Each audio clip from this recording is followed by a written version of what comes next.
ఎందుకంటే ఒక రోజు నేను కృష్ణనగర్లో కార్లు వెళ్తుంటే కాంతారావు గారిని చెప్పులు లేకుండా వెళ్ళమని చూశాను. సో నేనే కార్ ఆపి అతనికి ఒక జత చెప్పులు కొని చెప్పులు వేసుకోమని చెప్పి నేను నా కార్లో తీసుకెళ్లి పోస్ట్ ఆఫీస్ డ్రాప్ చేయడం జరిగింది.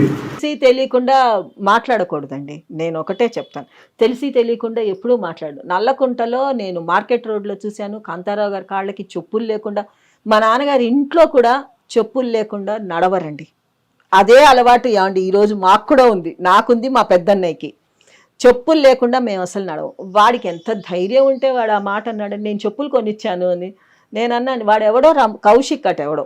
నేను అన్నాను, కాంతాగారు ఇంట్లోనే చెప్పులు లేకుండా నడవడు, అట్లాంటిది వీధిలో నడుస్తాడా అండి ఆయన చెప్పులు లేకుండా? నేను అన్నాను, ఏదో మాట్లాడాలని చెప్పి మాట్లాడారులేండి, వాళ్ళ కొంచెం హైలైట్ అవ్వాలని చెప్పి వాళ్ళు అట్లా మాట్లాడి ఉంటారు, అదంతా చెప్పులు లేకుండా ఎందుకుంటాడండి కాంతారావు గారు. అంటే అట్లాంటి దుర్భర దీన స్థితిలో కాంతారావు ఉన్నారు. ఇంకొక ఆయన ఎవరు, వాసరాజు ప్రకాశం గారు, ఆయనకి 500 కూడా లేదు. ఏమండి ఉందో లేదో మీకెందుకు? ఏమండి ఎంతమంది ఇంటికి వచ్చినా వీళ్ళందరూ మా ఇంట్లో భోంచేసి వెళ్ళిన వాళ్ళేనండి, నిజం చెప్తున్నాను. శుభ్రంగా అన్నం తిని చేతులు కడుక్కొని వెళ్ళిన వాళ్ళే.